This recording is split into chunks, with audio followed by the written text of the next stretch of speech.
Hello, I'm Ivy and I'm a 31-year-old woman. I've been married to my husband Mark for about 6 years now. Our relationship has always had a lot of ups and downs, if I'm being very honest. The reason for this is my mother-in-law, Jill. Jill and I were as opposite as they come. Jill was a very traditional woman. She believed that men ruled the house and that women were supposed to be submissive to them. I didn't hold any of these views, but I never chastised her for her views in any way. I understood that she came from a generation where that was the norm. However, times have changed, and regardless of the gender roles, to survive in this economy, both genders needed to work. Jill never worked a day in her life, at least worked anything but housework. I, on the other hand, had started working at the age of 15 because I didn't come from a financially stable family. If I wanted to have anything, I needed to work for it. I developed a really good sense of work ethic, and a majority of my teenage years and my 20s were spent outside the house. Because of that, I never really learned how to do housework well. I mean, I can clean the house and make sure everything is neat, but if you asked me to cook, I wouldn't get very far. Jill absolutely hated that. She hated that I was working to begin with, even though I made more than Mark. She constantly belittled me and called me a disgrace to all women. The first time this happened was when we first met. At that time, Mark and I had been dating for over a year, and he wanted to introduce me to his mother. His father had died just a year ago, but he left Jill with enough money to live the rest of her life comfortably. Being that she was the only parent he had, he wanted me to meet her and get her approval. We met for lunch at her place. She seemed really nice and welcoming at first, but all that changed when we started eating lunch. So, what are you studying right now?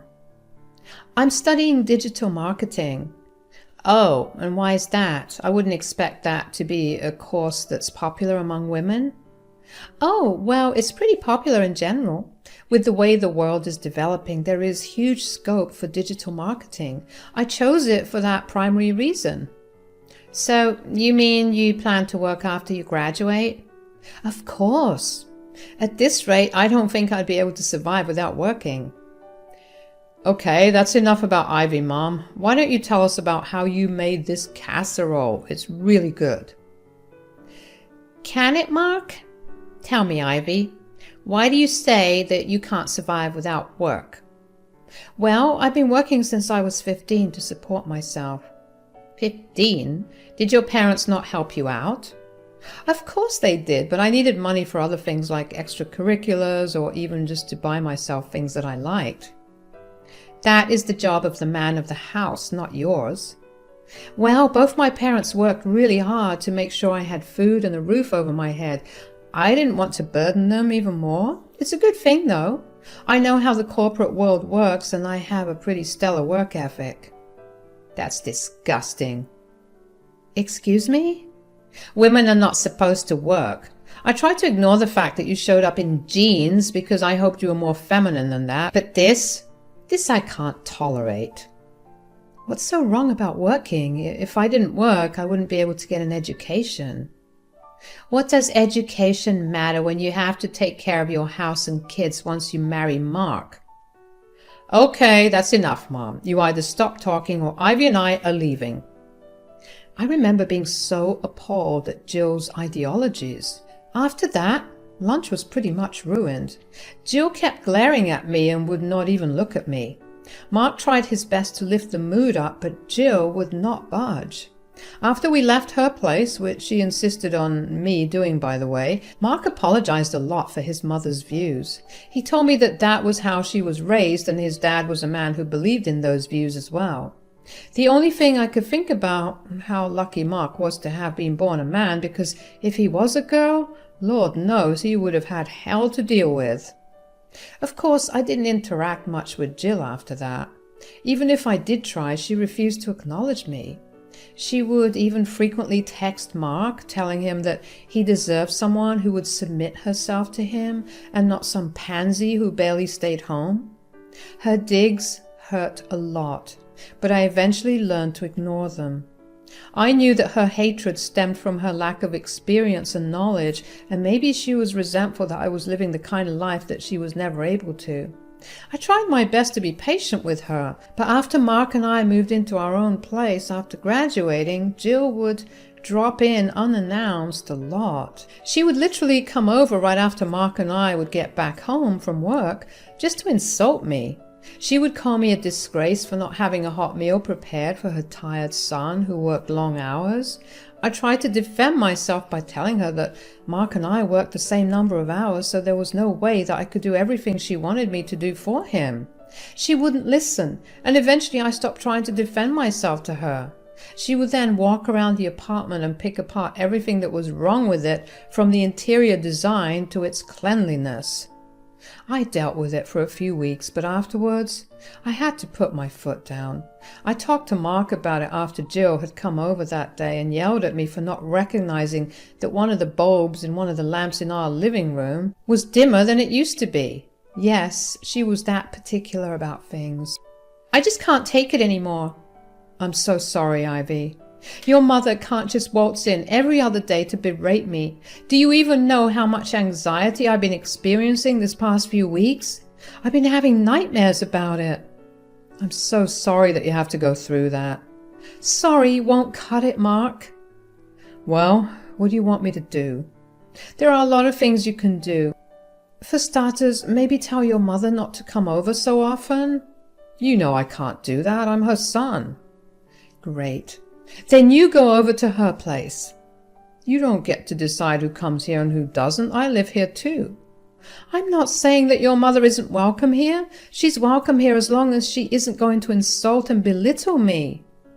Look, you know my mom has a lot of strong and strange opinions. I wish I could contradict her and tell her to stop, but she's too sensitive for that. You need to do something about it. Don't you see that I'm getting hurt because of it?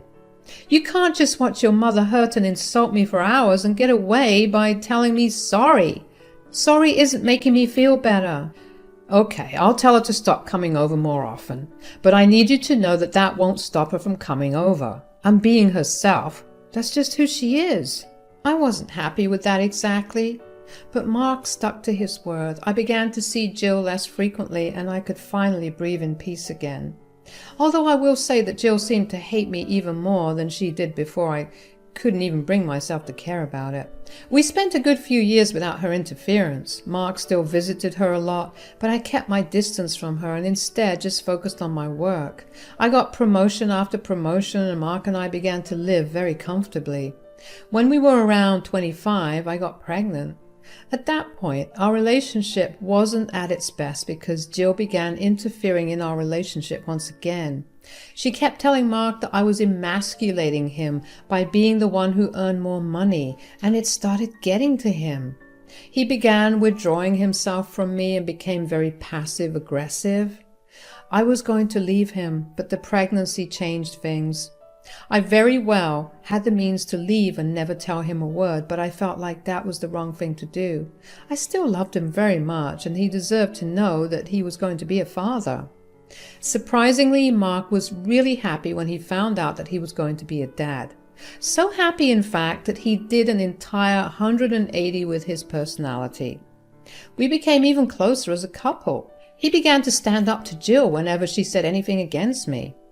Although her insults stopped when she found out I was pregnant because she believed that pregnancy was me fulfilling my role as a woman, not to mention she thought that it meant I would stop working. I didn't have the heart to tell her that it wasn't going to be the case, mostly because I didn't want to be pregnant and deal with her hatred towards me. Mark and I decided to get married at a very small and intimate wedding where all our guests were only our closest friends and family members. A few months after getting married, we had our son.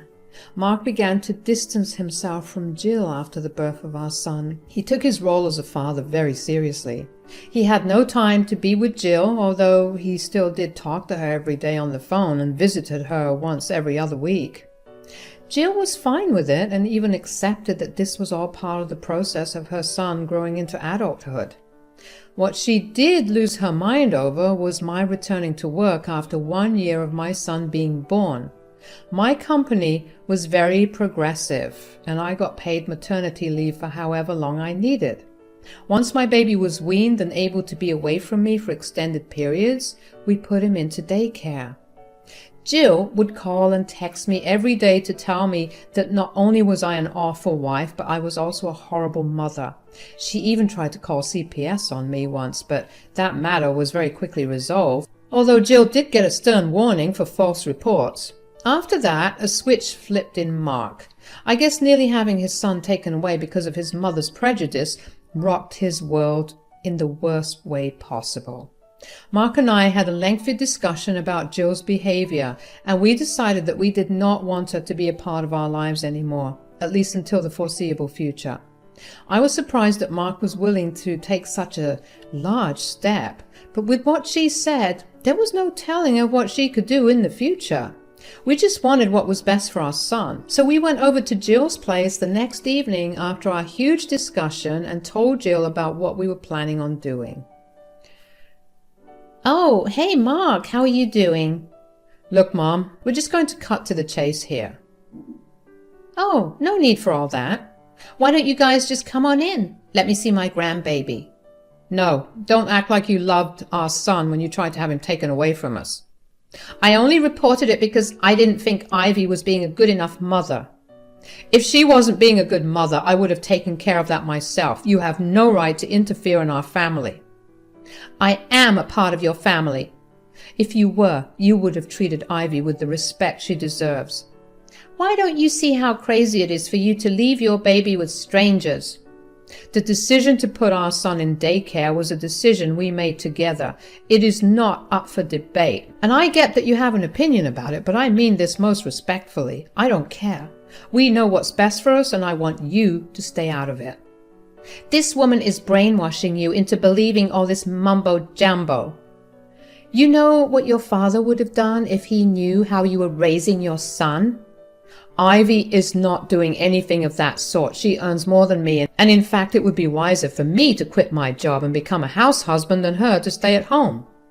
"You wouldn't dare." "Whatever happens in our family, you have no right. Stay out of it. I'm tired of you imposing your ideologies on us.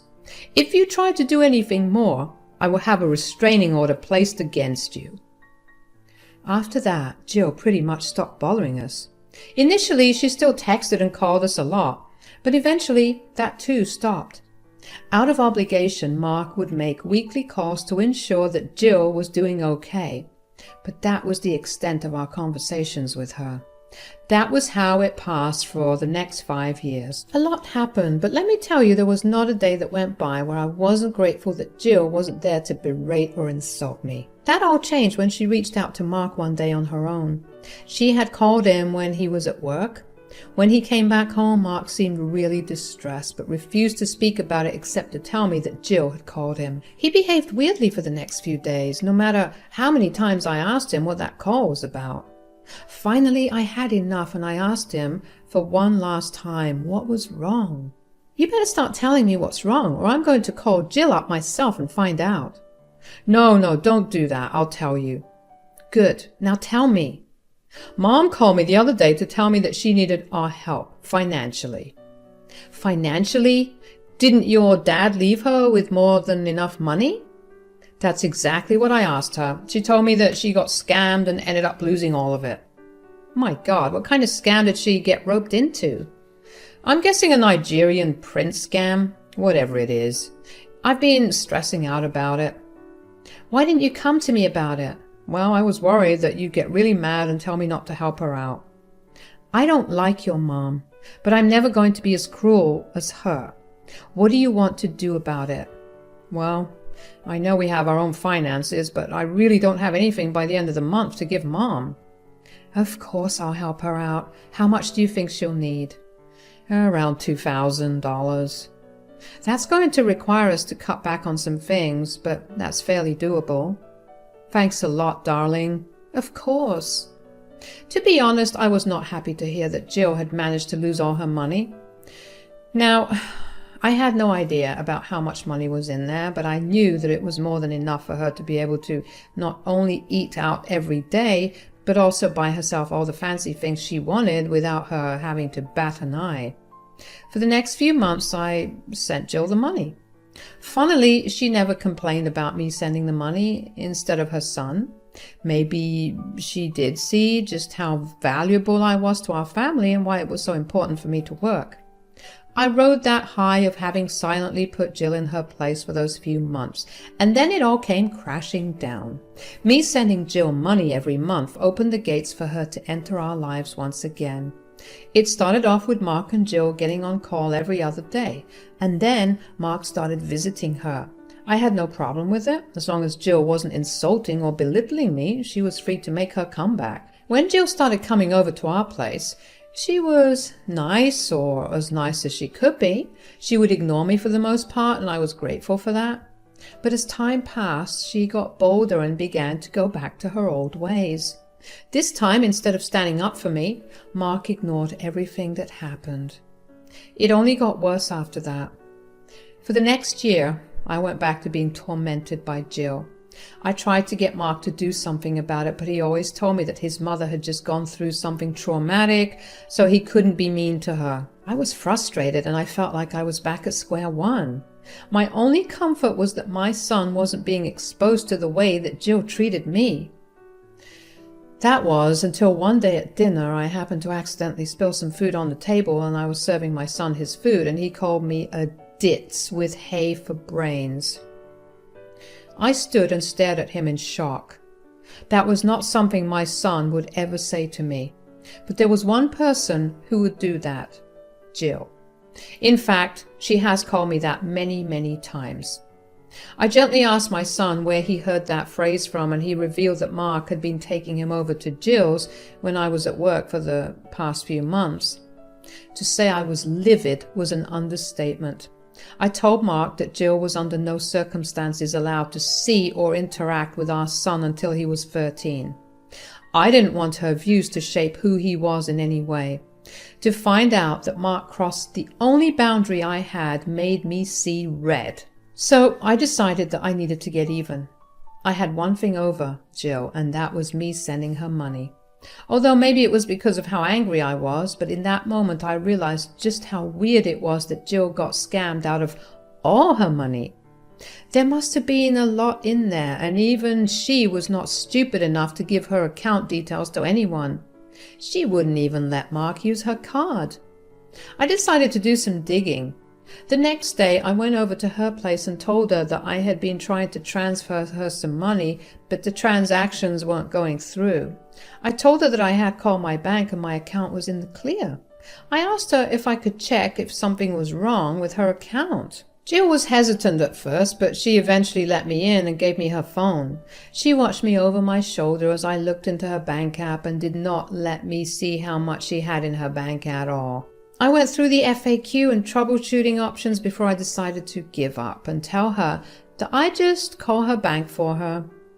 I shut off Jill's phone and placed it on the table in front of me.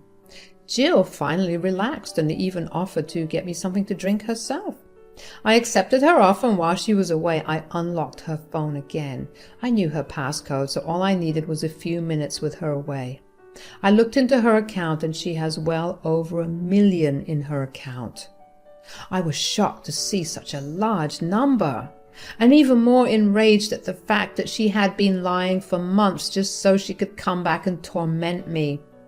I set the phone back down to the way it was when she left and quickly made an excuse and left.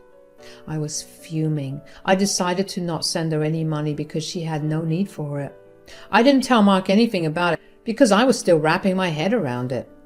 The next day, though, while I was at work, Mark called me. "Ivy, what the hell?"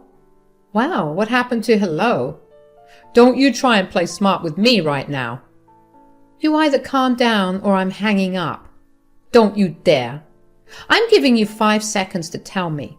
Why didn't you send my mom the $2,000? We're already a week into the month." "I didn't want to." "What? Why?" "Why don't you check her bank account before yelling at me?" "What do you mean?" "I went over to her place yesterday and managed to sneak a peek at her account. Let me tell you, she does not need money." How dare you say that my mom is lying? She would never lie. Wouldn't she? She's always done that. You need to cool down and we can talk after you see her bank account. Bye. Now, I don't know how Mark managed to get a hold of his mother's bank statements, but let me tell you, the fallout was not pretty. Mark picked me up from the office that day and he apologized to me over and over again for his behavior. I forgave him, but I told him that I wanted to know why Jill was taking money from us when she had more than enough. At first, Jill refused to admit that she had money, but Mark had printouts of her bank statements, and then she confessed. She told us that every day since she stopped talking to us, her hatred for me only grew. She saw no other way of hurting me, so she chose to exploit the one thing I was proud of, my income. She knew that Mark would have no way of supporting her, and only I would. She thought it would damage my ego. Mark and I looked at her in horror. Her line of thinking was so twisted that we couldn't wrap our heads around it. Mark told her that this time onwards, he wanted nothing to do with her. Jill tried to beg us not to leave her and even called me a witch, but Mark had none of it. Over the next few weeks, we had a restraining order placed against Jill. We blocked her everywhere and refused to associate ourselves with her. We got many calls from Mark's family regarding us abandoning Jill, but we welcomed them to take care of her since we couldn't. Mark is slowly trying to process everything, and I've been trying my best to be there with him. I know that things can only get better from here on. Thanks for listening.